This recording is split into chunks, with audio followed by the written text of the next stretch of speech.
जय जय रघुवीर समर्थ.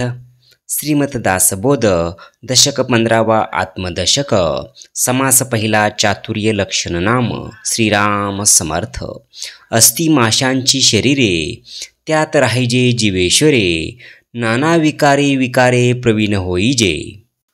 आता चालू आठवड्यापासून नवीन दशक 15वा, ज्याचे नाव आहे आत्मदशक, सुरू झालेला असून त्यातील समास पहिला आहे चातुर्य लक्षण नाम. त्या समासाच्या पहिल्या ओळीत श्री समर्थ म्हणतात की सर्व शरीरे अस्ति मांसाचीच असतात. त्यात जीवरूपाने ईश्वर राहतो. शरीरात नाना प्रकारे विकार उत्पन्न होतात. त्या विकारानुसार बदलण्यात तो प्रवीण असतो.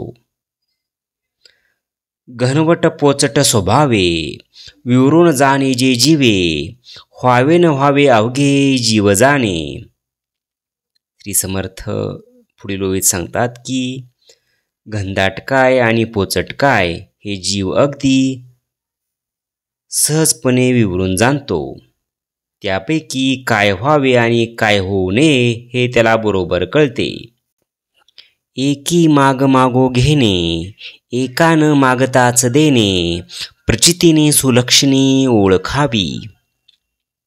श्री समर्थ या ओळीत सांगतात की एखाद्याला अनेक वेळा तोंड उघडावे लागते तेव्हा एखादी गोष्ट मिळते, तर दुसऱ्या एखाद्याला त्याने न मागताच लोक ती देतात. या अनुभवावरून उत्तम कोणती लक्षणे ती ओळखावी.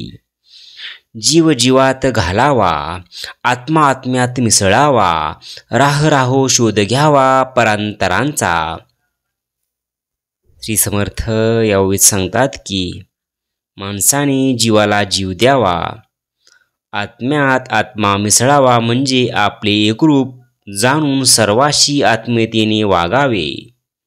राहून राहून दुसऱ्याच्या अंतःकरणात काय चालले आहे याचा शोध घ्यावा. जाणवे हेवड कार्य झाले, ढिलेपणे हेवड झाले.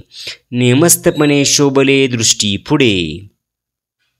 श्री समर्थ ते सांगतात की जानवे ढिले असले की ते एकमेकात गुंतते, पण ते जर नीटनेटकेपणे घातले तर शोभून दिसते. तैसेच हे मनास मन, विवेके जावे मिळून.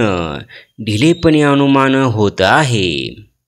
श्री समर्थ म्हणतात की जाणव्याप्रमाणेच माणसाने विवेकाने आपले मन दुसऱ्याच्या मनाशी मिळवून म्हणजे चांगले घ्यावे. ढिलेपणाने उगीच मनात कल्पनाला वाव मिळतो. अनुमाने अनुमान वाढतो, भिडेने कार्यभाग नासतो. या कारणे प्रत्यय तो आधी पहावा. श्री समर्थ ते सांगतात की कल्पनेने कल्पना वाढत जाते, भिडेने कार्यभाग साधत नाही. म्हणून आधी अनुभव घेऊन पहावा.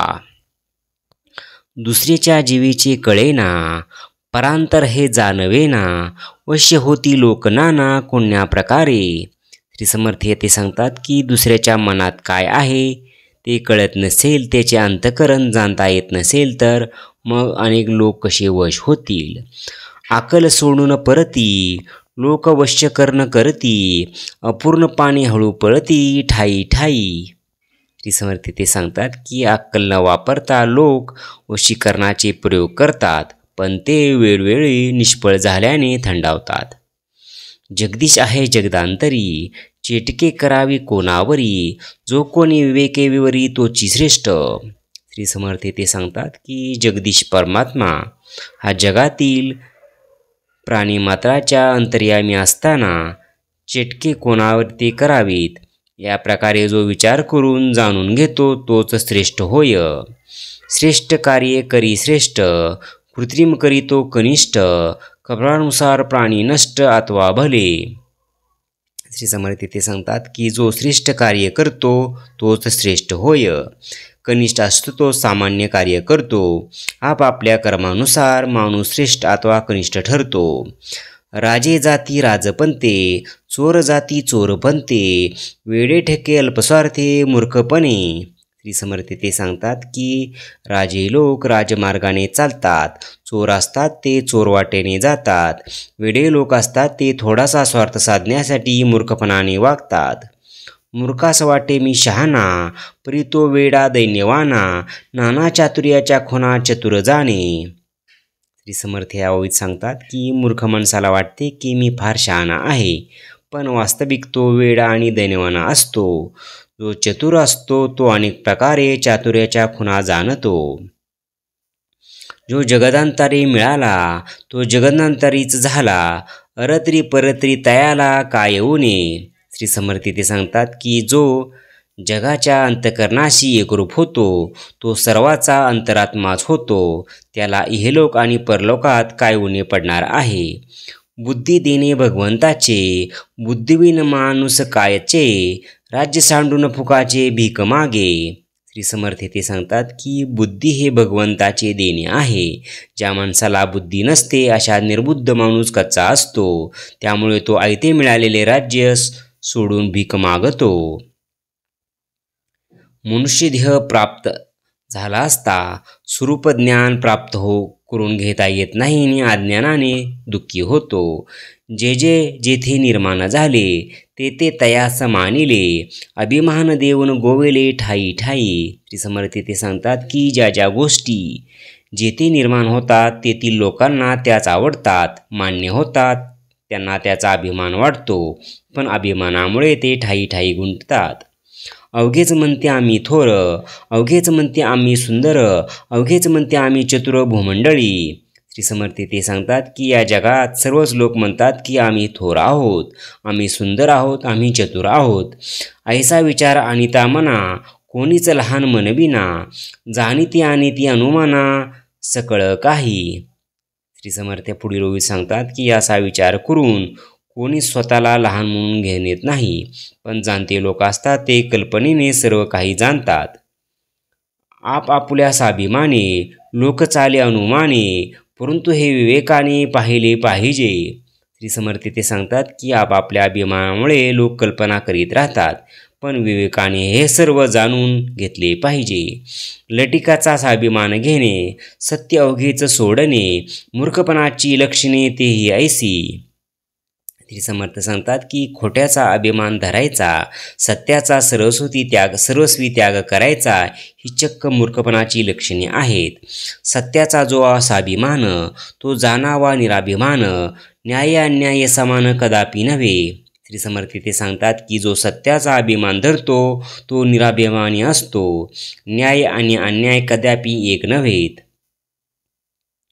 न्याय म्हणजे तो शाश्वत, अन्याय म्हणजे तो अशाश्वत, भाष्कळ आणि नियमस्थ एक कैसा.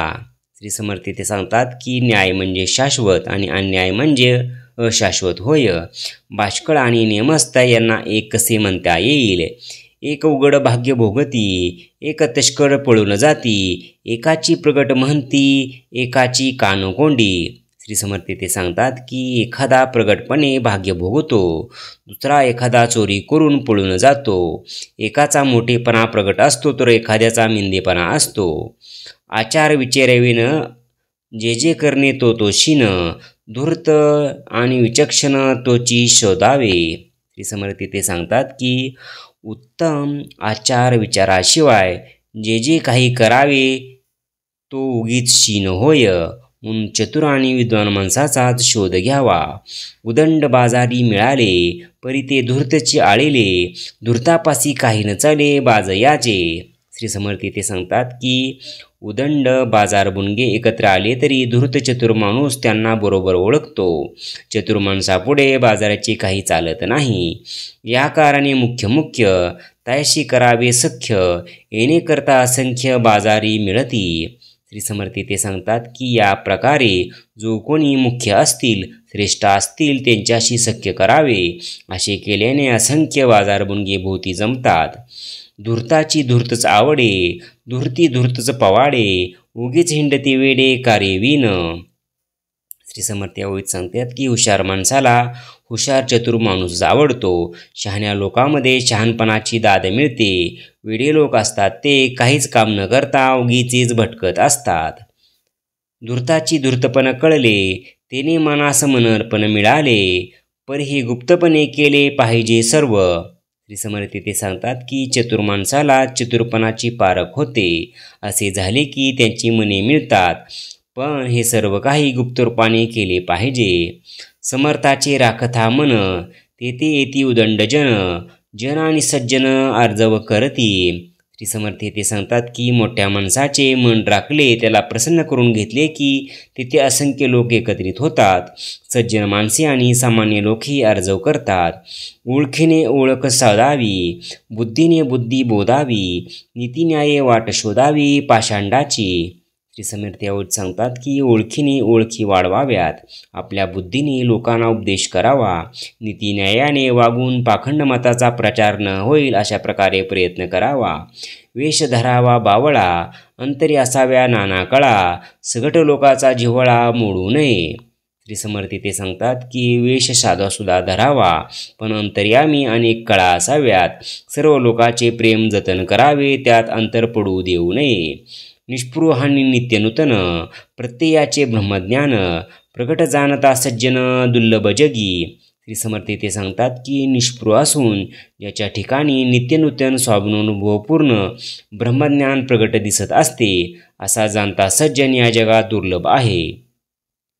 नाना जिनस पाठांतरे, निवती सकळाची अंतरे, चंचळपणे तदनंतरे सकळा ठाई. श्री समर्थ ते सांगतात की नाना विषयाच्या पाठांतराने युक्त सर्वाच्या अंतकरणास निवविणारा असून तो चंचळपणे सर्वत्र संचार करीत असतो. एके ठाई बसून राहिला तरी मग व्यापची बुडाला, सावधपणे ज्याला त्याला भेटी द्यावी. श्री समर्थ ते सांगतात की तो जर एकाच ठिकाणी बसून राहिला तर मग सर्व लोकसंग्रहच नष्ट होईल. सावधपणे सर्वांना वरचेवर भेट द्यावी. भेट भेटो जनी राखणे, हे चातुर्याची लक्षणे, मनुष्य मात्र उत्तम गुणे समाधान पावे. श्री समर्थ शेवटी सांगतात की वरचेवर भेटून त्यांना आपलेशे करावे, हीच चातुरीची लक्षणे आहेत. उत्तम गुणामुळेच मनुष्याला समाधान प्राप्त होते. इति श्रीदास बोधे गुरु शिष्य संवादे चातुर्य लक्षणाम समास पहिला. जय जय रघुवीर समर्थ.